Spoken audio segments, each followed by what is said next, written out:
Bonjour à toutes et à tous, j'espère que vous allez bien.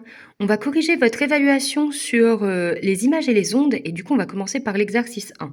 Donc vous avez un photographe qui vous explique avoir pris la photo d'un oiseau, d'un martin pêcheur, avec un certain objectif. Donc dans la distance focale peut varier de 28 mm à 100 mm. On ne connaît pas la distance focale, ça va vraiment être le but de l'exercice de trouver la distance focale de 3 moyens différents. Et on vous précise que l'oiseau est situé à 45 cm du centre optique de l'objectif et le capteur à 63 mm de ce centre optique. Donc le capteur, en fait, c'est l'écran, c'est là où vous allez recevoir l'image. Et on vous dit l'oiseau à peu près 16 cm. Vous allez devoir réaliser une construction graphique. Et moi, ce que je vous conseille, en fait, de la même façon que dans les exercices du cours, c'est toujours de résumer rapidement les informations qu'on vous donne. Donc on vous dit que l'oiseau, il est à 45 cm du capteur. Donc vous allez avoir l'objet, oiseau, AB.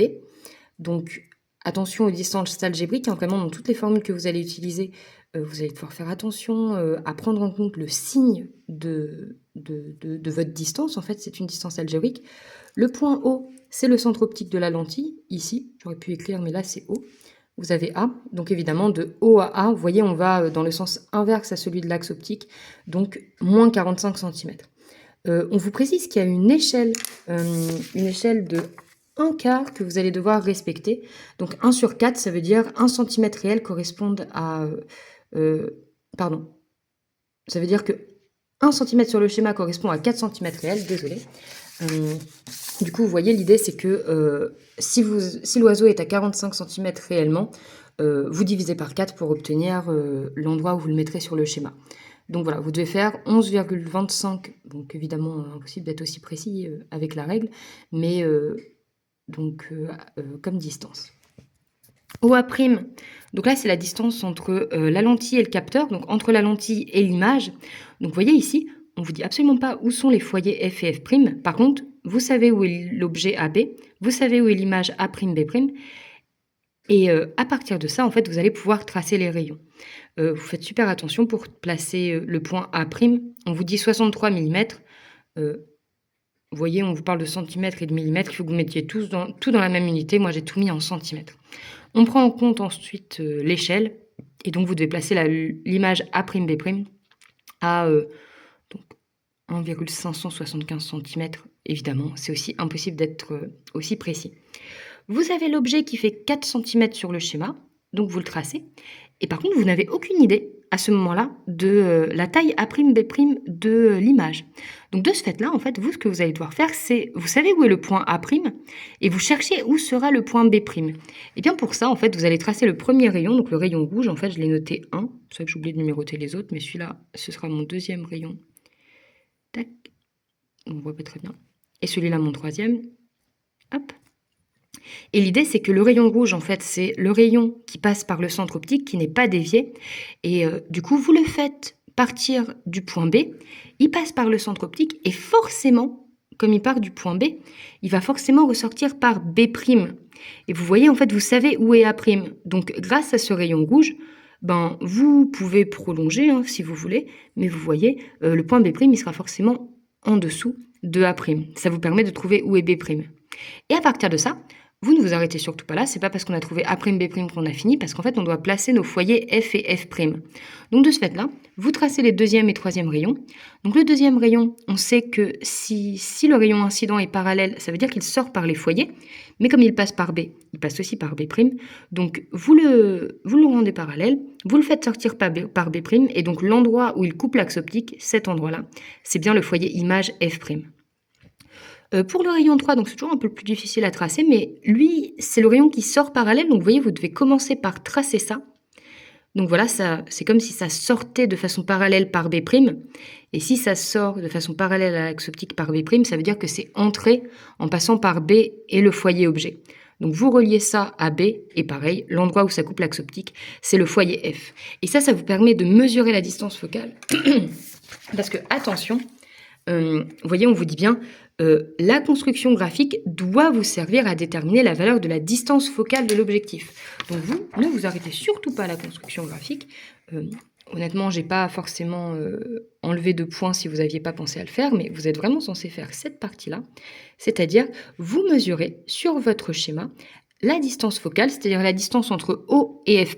Alors c'est la même qu'entre O et F, normalement, si la construction s'est bien passée. Moi, ça me fait 1,3 cm sur le schéma. Je n'oublie surtout pas l'échelle, donc je multiplie ceci par 4 et ça me donne 5,2 cm réels. Donc en gros, j'ai une distance focale de 5,2 cm. Et ça conclut la question 1.1. Donc l'idée de la question 1.2, c'est que vous reprenez les résultats que vous avez obtenus grâce à vos mesures et vous allez les retrouver par le calcul. Donc pour rappel, moi ce que j'ai eu à la question 1.1, en mesurant du coup directement sur le schéma la distance entre O et F' et en prenant en compte l'échelle, c'était 5,2 cm. Donc ça c'est mon résultat graphique. Je vais donc maintenant essayer de le retrouver par le calcul. Du coup, ça signifie que pour le retrouver par le calcul, vous n'êtes pas censé vous servir des mesures qu'il y a sur votre schéma, uniquement de celles de l'énoncé. Donc en gros, si je récapitule, vous savez que OA vaut moins 45 cm, attention aux valeurs algébriques, vous savez que OA' vaut 6,3 cm, donc 63 mm, mais n'hésitez pas à tout convertir dans la même unité. Et ceci va me permettre de trouver F', tout simplement en utilisant la formule de conjugaison de Descartes.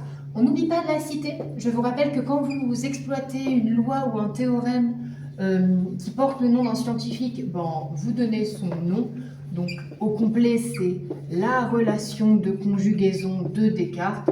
Vous n'êtes pas obligé de tout mettre, mais en tout cas, il faut d'après la loi de conjugaison ou bien d'après la loi de Descartes, mais il en faut bien une des deux. Vous écrivez votre loi en faisant particulièrement attention aux valeurs algébriques. Il y en a beaucoup, j'ai dû rajouter les petites barres, égale 1 sur F'.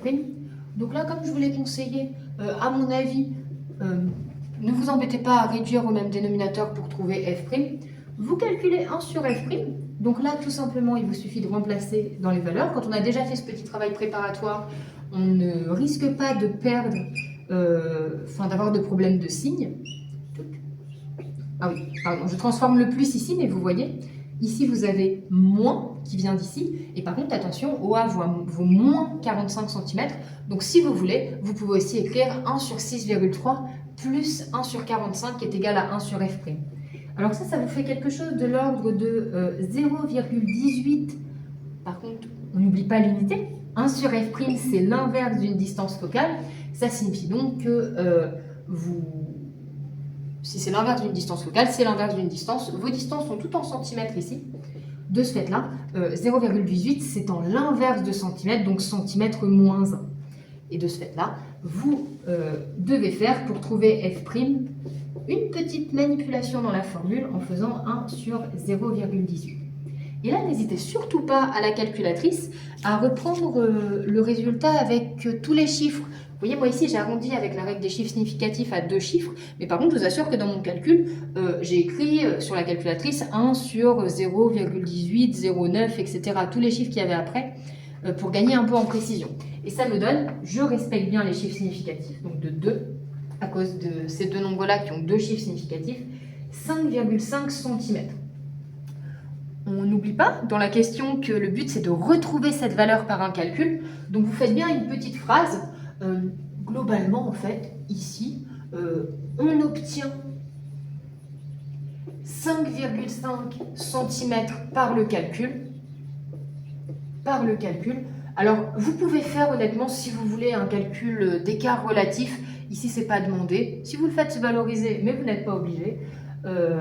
Et F' égale 5,2 cm graphiquement. Moi, j'estime que c'est relativement proche et que je vais expliquer ça, par contre, par les incertitudes. Donc, ces valeurs sont cohérentes, même si, d'accord, il y a un petit peu d'écart, mais vu la construction graphique, ça peut s'expliquer. Sont cohérentes. Je vais marquer que l'écart peut s'expliquer par l'imprécision de la construction graphique. Vous avez dû tracer tous vos rayons, première incertitude, et vous avez dû mesurer. Donc deuxième incertitude, vous avez même une incertitude de double lecture. Vous savez, votre règle, la a de côté par la construction graphique. Mais voilà, moi j'estime que ces valeurs sont cohérentes. Vous, l'important, c'est de bien penser à confronter. Et de la même façon, ça c'est un point sur lequel vous avez perdu pas mal de points, justement, c'est à la question 2. La question 2, il y a plein de questions dedans. Oh, je vais garder ça. La question 2, en fait, il y avait vraiment beaucoup de questions dedans. La première chose qu'on vous demandait, c'était de calculer le grandissement. Donc, je vous rappelle que le grandissement, il a deux formules. Et vous allez voir, on va devoir utiliser les deux ici. Hop, j'enlève ça, donc on n'a pas besoin.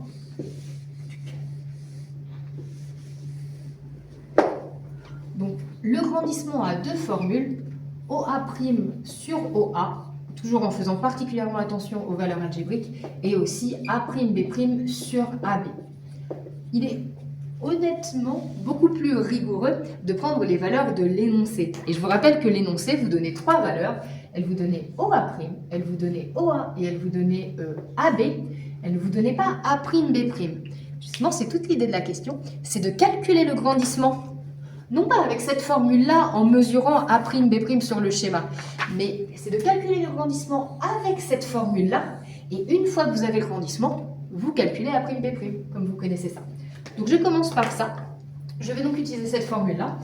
Encore une fois, je fais attention aux conversions et aux valeurs algébriques. Donc sur moins 45. En arrondissant avec les chiffres significatifs, ça me fait moins 0,14. Attention, deuxième partie de la question. On vous demande de commenter ces résultats. Donc l'idée, c'est qu'en fait, vous avez un grandissement qui est inférieur à 0. Vous voyez, il est négatif. Ça signifie que l'image est renversée. Si vous regardez votre schéma, vous le verrez. L'image A'B', elle est bien dans le sens inverse de AB. Et aussi, vous avez un grandissement qui est inférieur à 1, donc en valeur absolue. Et ça signifie que l'image est réduite. Pareil, si vous reprenez votre construction graphique, vous verrez que A'B', il est bien plus petit que AB. Je ne sais pas si je peux vous le montrer là, mais vous voyez, A'B', il est ici, il est bien dans le sens inverse à AB et il est bien beaucoup plus petit. Ok.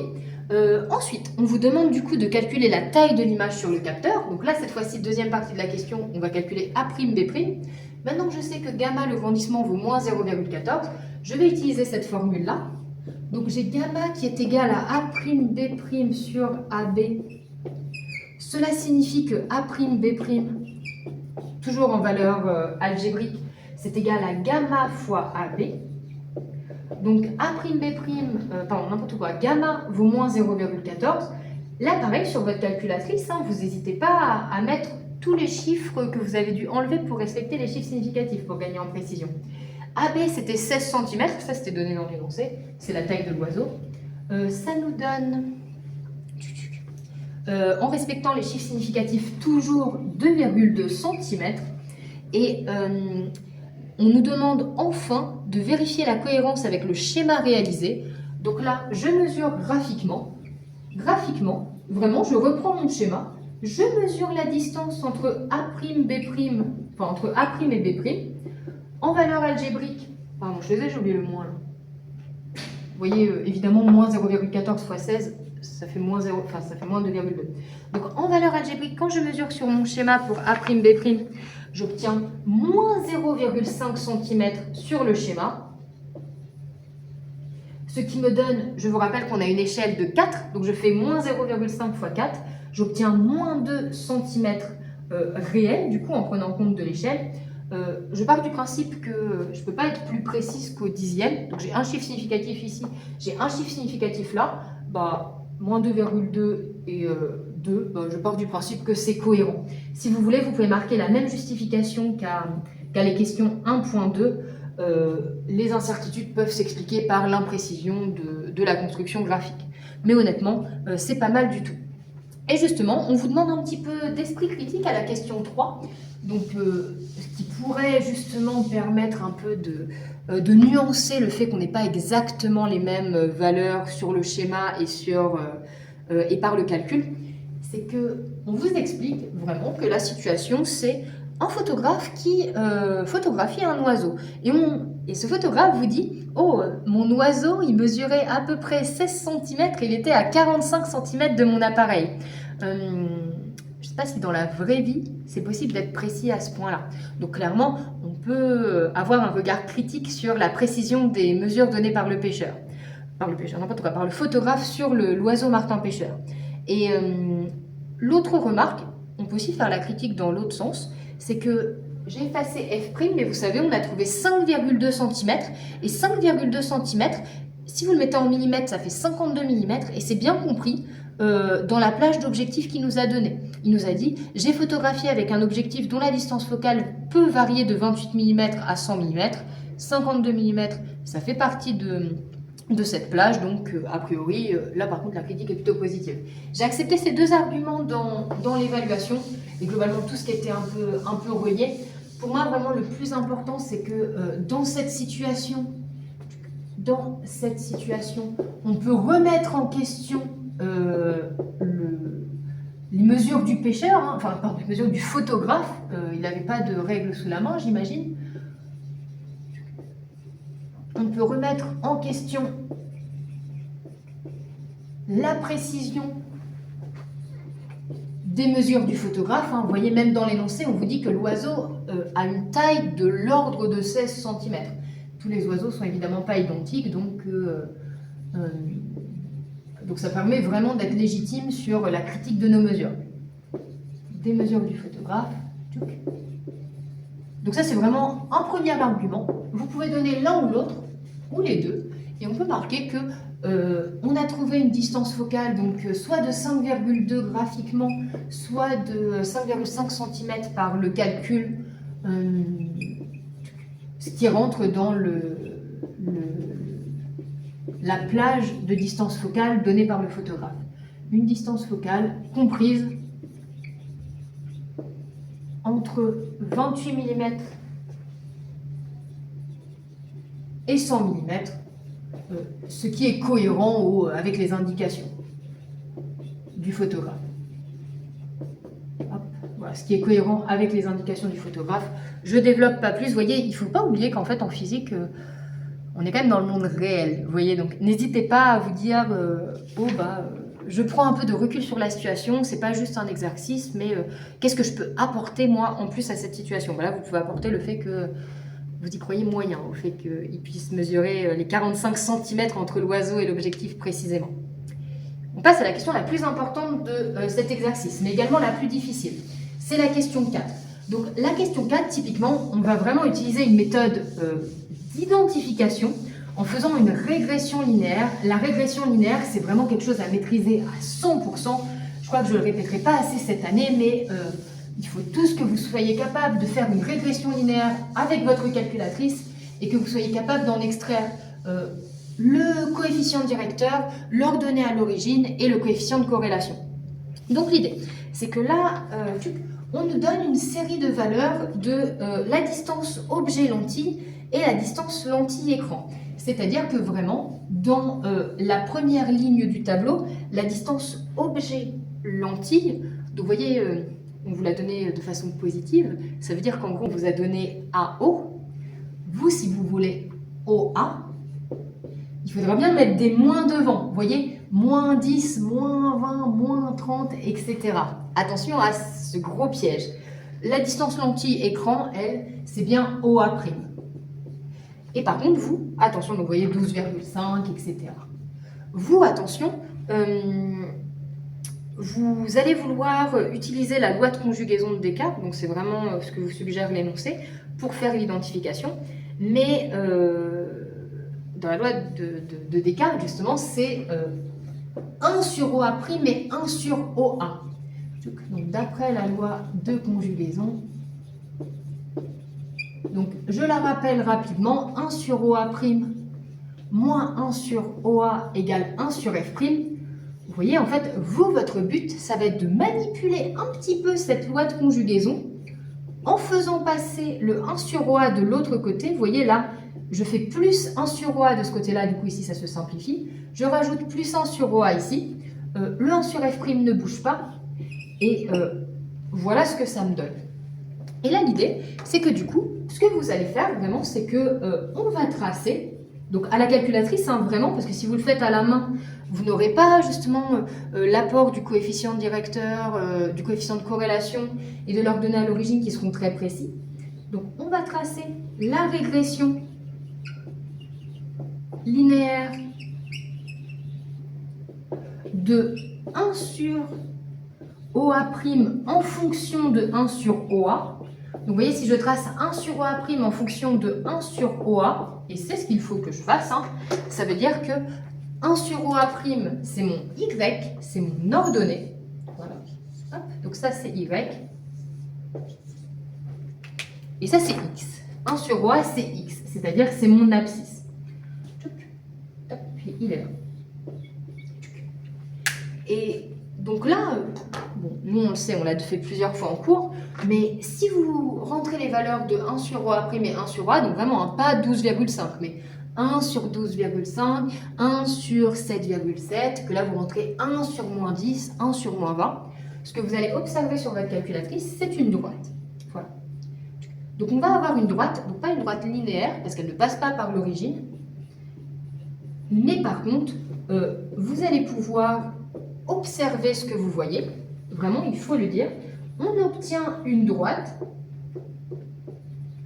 Une droite. Donc une droite, hein, c'est modélisé par une fonction affine. Donc un modèle affine. N'hésitez pas à le citer hein, pour montrer que vous connaissez bien vos maths. Donc qui est y égale ax plus b.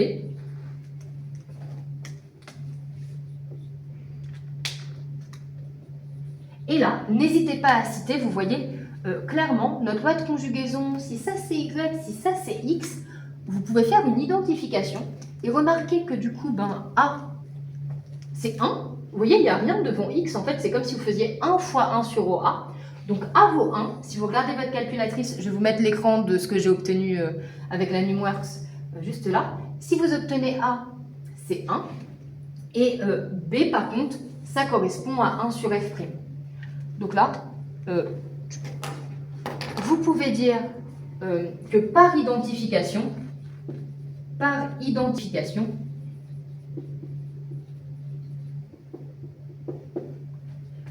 B, du coup, donc c'est-à-dire votre ordonnée à l'origine, hein, vraiment qu'on obtient avec la calculatrice, c'est égal à 1 sur F', et ceci, ça signifie que F' est égal à 1 sur B. Donc là, vous n'avez plus qu'à prendre votre valeur de B dans la régression linéaire et noter. Pardon, j'ai oublié un petit point important qui pourtant valait des points.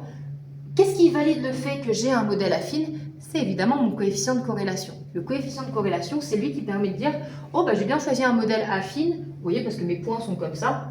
Si vous aviez choisi un modèle complètement différent, vous voyez par exemple un sinus, vous auriez eu un coefficient de corrélation très mauvais. Là, comme vos points sont à peu près alignés, ils doivent même être alignés mieux que ça, honnêtement, vous avez un coefficient de corrélation proche de 1. Donc on n'hésite pas à le noter. Donc ce modèle est validé,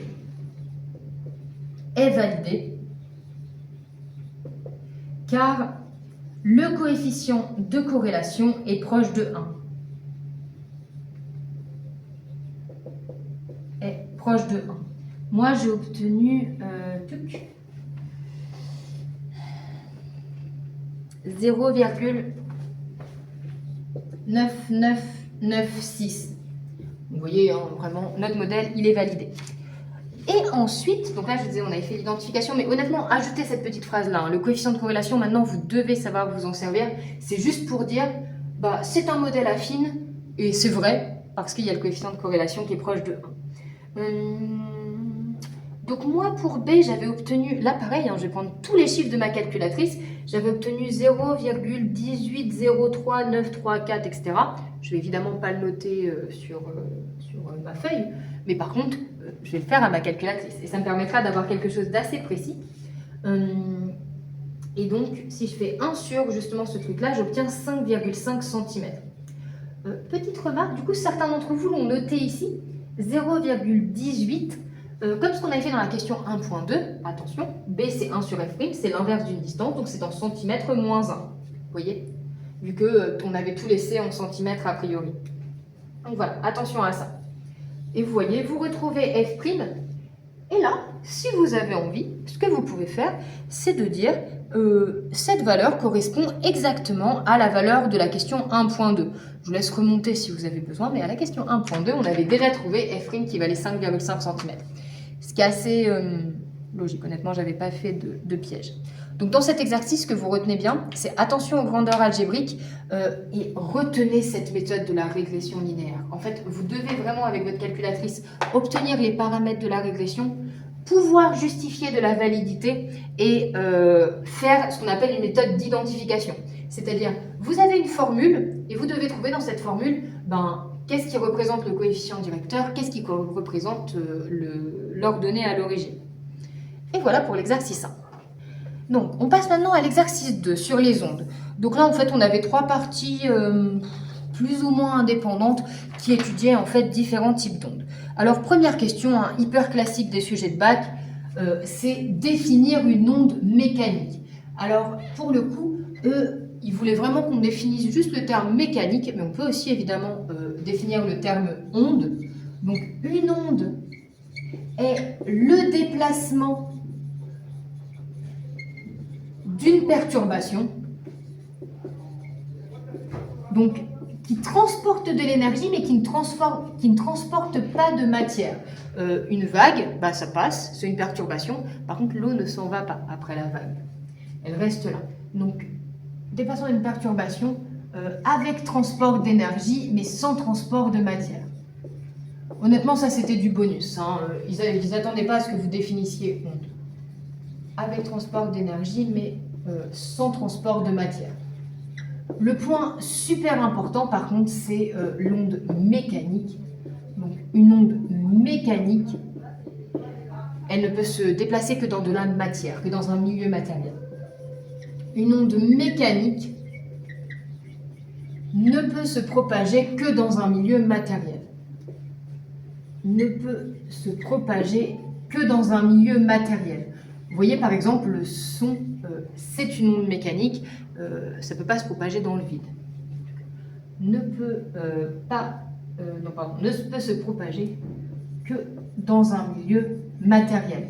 Et par contre, la lumière n'est pas une onde mécanique, tout simplement parce qu'elle peut se déplacer dans le vide, que dans un milieu matériel. Et si vous voulez, vous pouvez donner des exemples de milieux matériels, mais en gros, c'est tout simple, c'est les liquides, les solides et les gaz.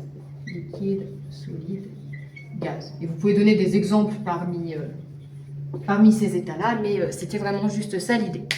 Ensuite, la question 2, qui était déjà directement pas sympa pour une première question d'énoncé. En fait, on vous dit, vous allez avoir une piscine qui va permettre d'obtenir 1000 vagues par heure. Et donc du coup, 1000 vagues, voilà, moi je vais représenter mes vagues par quelque chose de sinusoïdal. Ça veut dire qu'en 1 heure, j'ai 1000 vagues. Du coup, vous voyez, c'est comme si 1 heure, ça correspondait à 1000 motifs. Vous voyez, j'ai 1000 répétitions d'une vague. Donc si vous voulez, il y en a qui ont fait des petits tableaux de proportionnalité, mais en gros, c'est-à-dire que voilà, 1000 vagues, ça se passe en 1 heure, donc là c'est un temps. Et moi je veux savoir, une vague, ça correspond à quel temps? C'est ça qui va me donner ma période. Vous voyez, la période, c'est la durée d'un motif.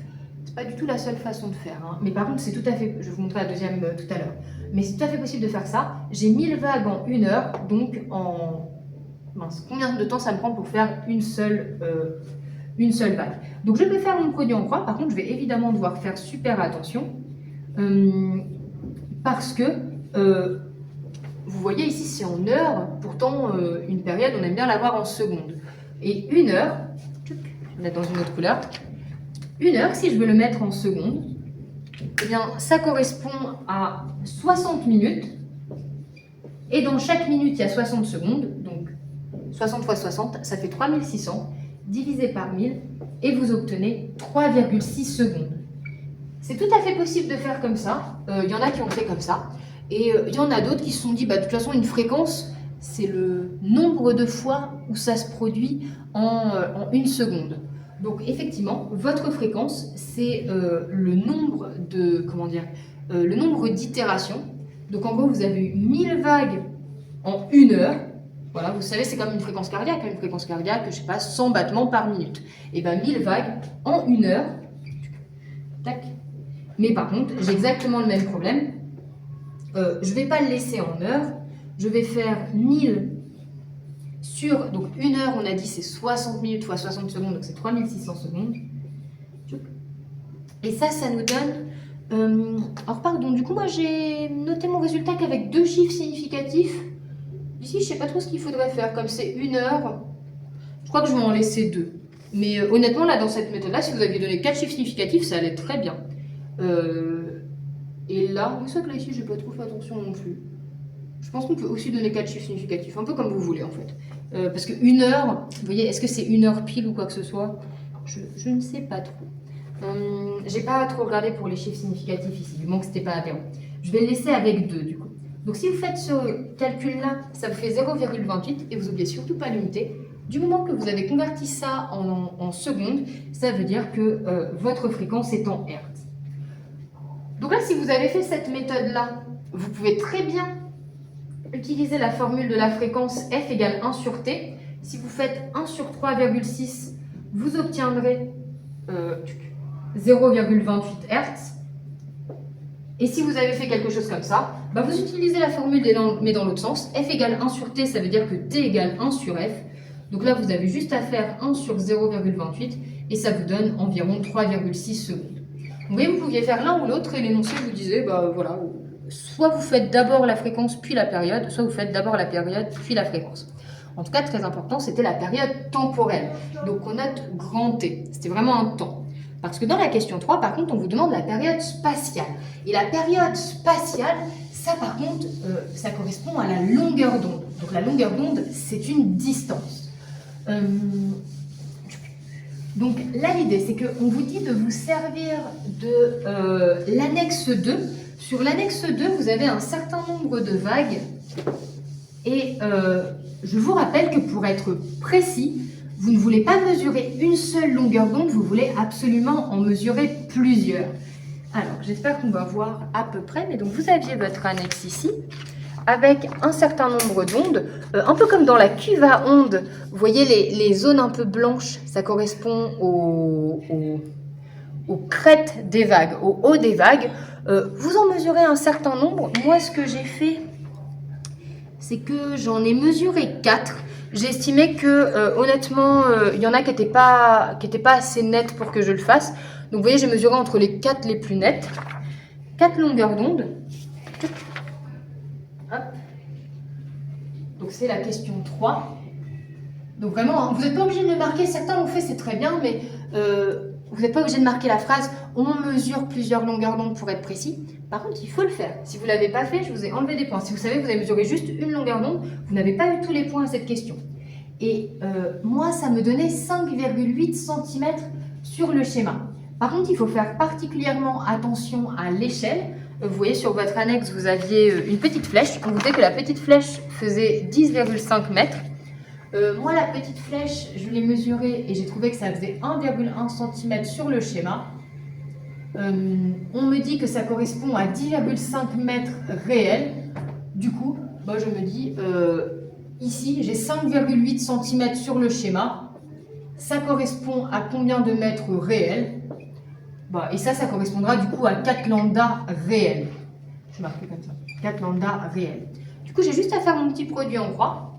Donc, vous voyez, j'ai que 4 lambda réels, c'est égal à 1,1, pardon, j'ai fait des bêtises. C'est égal à 5,8 fois 10,5 sur 1,1. Je vais, vu que c'est un peu long au tableau, vous voyez, à réécrire. Le 4, je le fais passer de l'autre côté. Vous voyez ici, comme j'ai 4 fois lambda réel, pour me débarrasser de multiplier par 4, je fais diviser par 4. Du coup, diviser par 4, ça veut dire que ça passe au dénominateur. Et j'obtiens juste du coup lambda réel qui est égal à ça. Et moi, ça me donnait... Donc, je vais le donner avec 2 chiffres significatifs, comme c'est la précision avec laquelle j'ai pris mes mesures. Ça me donne 14 mètres. Et donc ça, c'est bien le lambda réel. Donc je répète, c'est la période spatiale, c'est-à-dire que c'est la longueur d'onde de l'onde. En gros, c'est la distance d'un motif. Voilà, à la question 3, on a mesuré la distance entre 2 vagues. Donc, vous pouvez imaginer hein, que les deux endroits où c'est blanc, c'est que c'est en phase. Ben, entre ces deux endroits-là, vous avez une distance de 14 mètres. Mais par contre, la durée d'une vague, c'était le grand T, la période temporelle qu'on a mesurée à la question 2, et qui valait 3,6 secondes. Et du coup, pour la question 4, alors vous savez que vous avez deux formules pour la vitesse, mais là vous avez clairement une onde périodique. On vient de vous demander de mesurer la période spatiale et la période temporelle. Donc clairement, ce qu'il faut plutôt utiliser, c'est V égale lambda sur T. Lambda, longueur d'onde, période spatiale, et T, période temporelle. Comme j'ai un peu tout mis dans les unités, j'ai bien 14 mètres sur 3,6 secondes. Ça me fait, je donne bien deux chiffres significatifs, 3,8 mètres par seconde. On n'oublie surtout pas l'unité, évidemment. Et voilà pour la vitesse de propagation de l'onde. Et ça finit aussi notre partie 1. On passe à la partie 2. Donc là, on vous disait, bah voilà, on étudie des vagues. Là, maintenant, on va étudier un tsunami. Et clairement, cet énoncé, là, on vous donnait plein d'infos. Et on ne va pas du tout se servir de tout dans la partie 2. Et pourtant, je vous assure que j'ai laissé le sujet exactement comme ça. C'est un sujet de bac pas si vieux que ça. Vous voyez, ça parle des Jeux Olympiques de 2024, mais ils n'étaient pas encore passés à l'époque, mais vraiment, c'est pas super vieux. Et vous voyez, pourtant, on vous a donné plein d'infos, et tout n'est pas utile. Le point hyper important, en fait, c'est que on vous dit que y a eu un séisme au large du Japon. Donc, au large du Japon, ça veut dire large, c'est loin du Japon. Et on vous dit, justement, l'épicentre, c'est-à-dire le centre du séisme, s'était localisé sous l'océan Pacifique à 370 km du nord-est du Japon. Donc, en gros, vous avez le Japon, voilà, ceci est le Japon. Vous avez le séisme, donc au nord-est, c'est ça, le séisme qui est à 370 km des côtes du Japon. Donc, c'est ce qu'on appelle l'épicentre. L'épicentre, c'est le départ, le lieu de naissance d'un séisme. Et on vous dit en fait que la côte japonaise, le séisme a mis 150 secondes pour aller jusqu'à la côte japonaise. C'est vraiment ça l'idée. Et on vous dit, au Japon, on a senti le séisme, donc au Japon, c'est-à-dire sur la côte japonaise, hein, on a senti le séisme à 14h46 minutes heure locale. Et on vous donne aussi le temps universel. Donc moi, j'ai marqué plutôt celui-là. En temps universel, ça fait 5h46 minutes et 0 secondes. Et la première question, et en fait, je ne vous lis pas la suite, parce que le reste ne sert à rien. Vraiment. C'était un peu pour vous embrouiller. Et honnêtement, je l'aurais, si j'avais vu, enfin, comment dire, j'aurais pu l'enlever. Je voulais le laisser tel quel, mais j'aurais pu l'enlever, c'était pas sympa. Ça a pu vous confondre un peu pour la question 6. Et d'ailleurs, si à la question 6, vous avez utilisé ces choses-là, j'ai compté bon. Parce qu'honnêtement, j'avais laissé le texte tel quel, mais non, en première, j'aurais dû vous l'enlever pour éviter que ça porte à confusion. Mais en fait, vraiment, il ne fallait pas se servir de la partie entre ce séisme sous-marin a été à l'origine et l'épicentre du séisme. En fait, c'était d'autres infos, mais qui n'avaient... on ne savait pas d'ailleurs si ça parlait du tsunami, si ça parlait de la houle ou si ça parlait du séisme. C'était vraiment juste, je sais pas, des infos comme ça. Nous, ce qui était vraiment utile, c'était ça. En gros, le Japon a ressenti le séisme à 5h46 et du coup, à quelle heure est-ce que ça s'est produit à l'épicentre? Surtout, là, il ne fallait pas aller chercher trop loin. Il y en a plein qui ont eu la bonne réponse. C'est que oui, ça s'est produit 150 secondes avant, avant 5h46 et 150 secondes avant, ça correspondait à 5h43 minutes et 30 secondes. Parce que 150 secondes, ça vous fait du coup 2 minutes. Donc vous savez, vous avez 2 fois 60, 120 et 30 secondes. Et 2 minutes et 30 secondes avant ça, ça correspond à 5h43 minutes et 30 secondes. Et c'était tout. Mais vous voyez, il fallait bien une heure. Et en échelle de temps universel. Certains d'entre vous m'ont dit ah oui, ça s'est passé à 14h43 minutes 30 secondes heure locale. Non, on vous demandait vraiment le temps universel. Ensuite, la 6, pareil, il ne fallait pas aller chercher trop loin, je ne vais peut-être pas effacer ça. On vous demande la vitesse de propagation de l'onde sismique, on vous demande bien de la mettre en mètres par seconde, par contre ici ils sont explicites. Donc là, vous voyez, on n'a pas du tout une onde périodique, hein, vraiment, on vous dit, oui, ça se déplace. Si elle est périodique, c'est très bien, mais on ne le sait pas, et on imagine qu'un séisme, ce n'est pas censé être périodique. On vous demande de l'appeler V1, Je crois que je n'ai pas fait attention quand j'ai corrigé vos copies. Mais normalement, hein, si vous l'aviez appelé autre chose que V1, j'aurais dû vous enlever 0,5 points. Attention, l'énoncé vous demande de l'appeler V1, donc il faut l'appeler V1. Et je ne suis pas sûre d'avoir fait super attention à ça. Comme c'est pas périodique, on va utiliser la formule D sur delta T. La distance parcourue par le séisme, eh ben, c'était 370 km. Par contre, attention, il faut le mettre en mètres. Et il y en a beaucoup, 370 km en mètres, c'est pas parfait. Attention, dans 1 km, il y a 1000 mètres. Donc dans 370 km, il y a 370 000 mètres. Si jamais vous avez besoin, hein, vous savez, vous faites le tableau de conversion, kilomètres, hectomètres, décamètres, etc. Le temps, il était déjà en secondes, donc c'était très pratique. J'ai 3 chiffres significatifs, donc je vais donner la vitesse avec 3 chiffres significatifs, et j'ai obtenu 2,47 fois 10 puissance 3 mètres par seconde. Je l'ai mis en écriture scientifique parce que vous voyez, ça fait 2470 mètres par seconde. Si je ne le mets pas en écriture scientifique, je ne peux pas respecter les chiffres significatifs. Ok. Et voilà pour cette deuxième partie. On passe à la troisième partie. Donc la troisième partie qui commence avec les définitions de transversale et longitudinale. Clairement, la justification, il faut donner la définition. Donc on vous parle d'onde S et d'onde P. On vous donne le schéma. On vous dit que l'onde P, je ne vais jamais réussir à refaire le schéma, mais ça comprime et ça étire alternativement les roches. En fait, c'est pareil que votre ressort. Voilà, en gros, si je schématise l'onde P, ça fait une sorte de ressort, alors que l'onde S, elle, on dit qu'elle cisaille, donc, voilà, ça oscille, quoi. Disons ça comme ça. Vous avez trouvé qui est transversal et qui est longitudinal. Et là, vraiment, vous redonnez la définition. Donc, l'onde P est une onde longitudinale, comme un ressort, voilà. C'était l'exemple du cours, longitudinal, car sa direction de propagation, c'est-à-dire là où ça se propage, vous voyez, l'onde P, elle se propage par là, voilà. Elle se propage selon cette direction, donc c'est bien horizontal ici dans mon exemple. Elle est parallèle à la perturbation. Vous voyez là, ma perturbation, c'est simplement la compression. Vous voyez, on vous dit, ça comprime et étire alternativement les roches.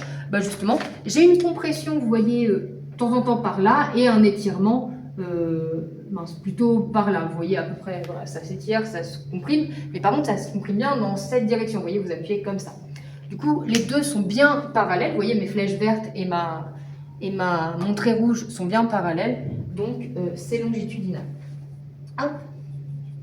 Voilà. Et honnêtement, je vais me simplifier un peu la vie. L'onde S, c'est une onde transversale, car sa direction de propagation est perpendiculaire à la perturbation. Et là, honnêtement, si vous voulez, ce qui est plus rigoureux que ma réponse, c'est que vous pouvez très bien dire que la direction de propagation, vous voyez, on est d'accord que dans les deux cas, la direction de propagation, c'est horizontal. Vous voyez, littéralement, en fait, on se déplace, l'onde, elle se déplace par là. Vous voyez, même si là, ça oscille, ça se déplace bien par là. Donc là, ici, si vous pouvez marquer que ça, c'est toujours horizontal. Voilà, la direction de propagation de l'onde, elle est horizontale. Mon séisme, il se déplace par là. Et les ondes sismiques se déplacent par là. Par contre, ici, ma perturbation, elle est horizontale. Donc, vous voyez, vous pouvez marquer horizontale pour les ondes P. Alors qu'ici, elle est perpendiculaire. Vous voyez, ma corde, elle va se lever. J'ai dit une corde, mais ce n'est pas une corde, hein, c'est l'onde sismique, mais c'est le même exemple que la corde. Donc, l'onde sismique va tendance à osciller soit vers le haut, soit vers le bas. Mais haut ou bas, c'est vertical et donc c'est perpendiculaire à la direction de propagation horizontale. Voilà l'idée pour la question 7. La question 8, donc qui n'a rien à voir, où c'est vraiment une question d'appropriation de l'énoncé, mais par contre, il y a quand même un très gros piège dedans. Parce que, donc, on vous montre en fait le schéma d'un sismogramme. Hop. Donc, le schéma d'un sismogramme. Et vous avez en gros deux trains d'ondes. Alors, je vais le refaire très rapidement.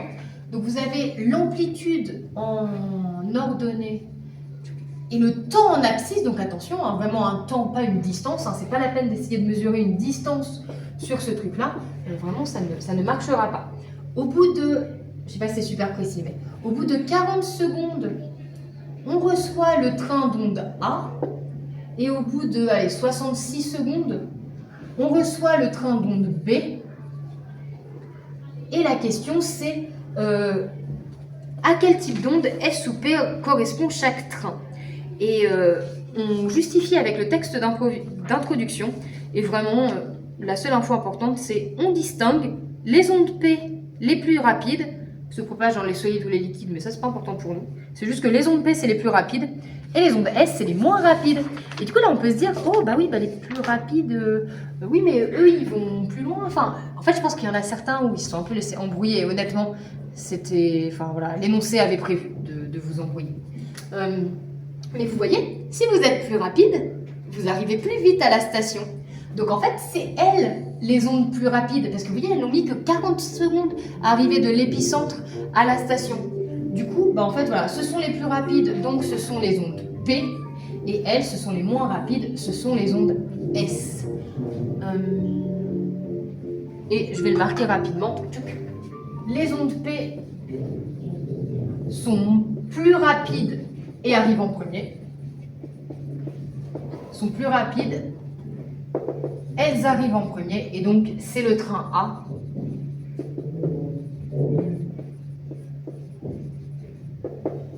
Et bon, honnêtement, vous n'êtes pas obligé de répéter que les ondes S, c'est moins rapide.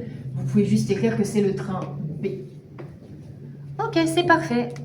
Ok, on a presque fini. C'est la dernière question de l'énoncé. Pas la plus simple, hein. Clairement, c'est une question ouverte. Vous retrouvez la phrase classique des exercices de type bac. Toute trace de raisonnement sera valorisée. Votre but, en fait, c'est donc, on a des ondes P, qui sont le train d'onde A. On a des ondes S, le train d'onde B. Vous aimeriez bien déterminer la célérité des ondes S et voir, donc c'est la première partie de la question, et voir si les ondes que vous aviez étudiées précédemment, donc vous voyez dans la partie 1, on avait étudié des vagues, dans la partie 2, on avait étudié les ondes en fait à l'origine d'un tsunami, et notre but c'est de voir, en deuxième partie de cette question ouverte, est-ce que les ondes qu'on a précédemment étudiées peuvent être des ondes S? Alors, je me suis bien trompée dans la rédaction de l'énoncé, désolée. Les ondes 4, a priori, les ondes de la question 4, c'est des vagues. A priori, c'est pas censé du tout être des ondes S. Je me suis un peu trompée en rédigeant. Je voulais plutôt dire qu'on allait comparer avec les ondes 6. Les ondes qu'on avait trouvées à la question 6. Bon, vous verrez, ça va pas changer grand-chose. Et pour comparer, en fait, on se servira de l'écart relatif, qui est quand même un outil très important. Quand on vous le donne quelque part, en fait, ça veut dire qu'a priori, il faut s'en servir pour la question. Et typiquement, c'est un outil intéressant, un écart, vous voyez, c'est ce qui permet de comparer.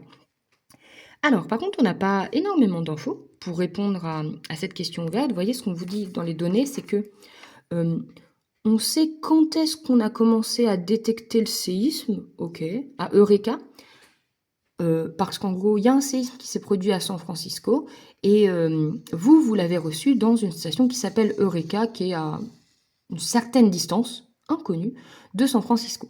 Et en gros, à t égale 0, le séisme commence, donc à San Francisco, et vous, à Eureka, vous recevez le train d'onde P à 40 secondes à peu près, et vous recevez le train d'onde S à 66 secondes à peu près. Et vous, votre but, en fait, c'est d'en déduire la célérité des ondes S. Vous avez la célérité des ondes P.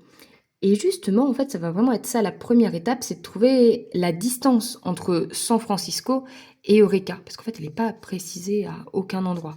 Vous avez uniquement des infos sur le temps ici. Vous voyez, vous avez des infos sur le temps, et par contre, l'énoncé vous donne une info sur la vitesse. Donc, la toute première étape, justement, pour la question 9, ça va vraiment être de commencer par déterminer la distance. Donc, n'hésitez pas vraiment à noter, à utiliser des notations différentes. Donc, la célérité des ondes P, donc il n'y a pas du tout de nom donné dans cet énoncé. Ça veut dire que vous pouvez vraiment appeler comme vous voulez. C'est égal à une distance sur le retard des ondes P, du train d'onde P. Moi, je vais l'appeler delta T P pour les ondes P. Delta T le retard, P pour les ondes P. Et du coup, de ce fait-là, vous connaissez CP, vous connaissez delta TP, vous retournez la formule et vous aurez que D égale CP fois delta TP. Donc CP, on l'a, on nous le fournit dans les données, 10 km par seconde. Bon, j'ai noté que c'était des kilomètres par seconde, je fais bien attention, je sais que c'est des kilomètres ça. Mon delta TP du coup, c'est le retard qu'a pris le train d'onde P, donc qui était le train d'onde A, on a trouvé à la question 8, pour arriver à la station. Ça veut dire que delta TP, c'est le temps qu'ont mis les ondes P pour aller de l'épicentre du séisme, donc de San Francisco, à la station Eureka. Donc en gros, vous voyez, c'est ce temps-là. Donc moi, j'estime que c'est à peu près 40 secondes. Donc 100 fois 40, pardon, 10 fois 40, désolé. Donc ça vous fait 400 km, parce que je vous rappelle, ceci est en kilomètres par seconde. Donc je multiplie par des secondes, ça reste des kilomètres. Pardon, j'ai cliqué 2 fois. Hop. Et honnêtement, si vous voulez respecter les chiffres significatifs, c'est pas forcément la catastrophe, hein, mais vous êtes obligé de passer en écriture scientifique. Donc vous pouvez écrire 4,0 fois 10 puissance 2 km. Vous pouvez évidemment l'avoir en mètres. Hein, si vous l'écriviez en mètres, ça vous faisait 4,0 fois 10 puissance 5 mètres. Mais là, c'est bien. On a déterminé d'abord la distance pour avoir justement notre information. San Francisco et Eureka sont situés en gros à 400 km de distance l'un de l'autre. Et du coup, là, c'est super pour déterminer la célérité des ondes S, parce que vous avez la distance qu'on vient de calculer, et le temps qu'ont mis les ondes S pour se propager, c'est de 0 jusqu'à 66. Et moi, je lis à peu près 66. Hein. Évidemment, il y a les incertitudes. Faites bien attention, hein. Il ne faut pas mesurer ce retard-là, vous voyez, entre S et P. Ça correspond juste au fait que les ondes les ondes S sont arrivées après les ondes P. Mais dans l'idée, vous, en fait, le temps que les ondes S ont mis pour se déplacer de l'épicentre du séisme à S, c'est vraiment toute cette plage-là, donc 66 secondes. Donc on réutilise à nouveau cette formule. De toute façon, hein, vous savez, dans les ondes, il n'y a pas 1000 formules. Hein, donc comme d'habitude, on essaye de se raccrocher aux formules qu'on connaît, aux méthodes qu'on connaît. Donc là, on n'a pas besoin de retourner la formule. La distance, on l'a déjà. Et moi, je vais la mettre en mètres parce que je préfère avoir une célérité en mètres par seconde. Donc vous voyez comme 10 puissance 2 km, c'est pareil que 10 puissance 5 mètres. Delta TS, du coup, j'ai dit à peu près 66 secondes. Et ça me donne... ça me donne 6,1 fois 10 puissance 3 mètres par seconde. En vrai, si vous voulez, vous pouvez aussi le laisser en kilomètres par seconde. Ça vous ferait juste 6,1 km par seconde. C'est un peu comme vous voulez, on verra justement selon l'écart relatif ce qu'on compare. On respecte évidemment toujours bien les chiffres significatifs et c'est super, on a répondu à la première partie de la question. Attention, certains d'entre vous ont perdu des points parce qu'ils ont noté les deux vitesses de la même façon.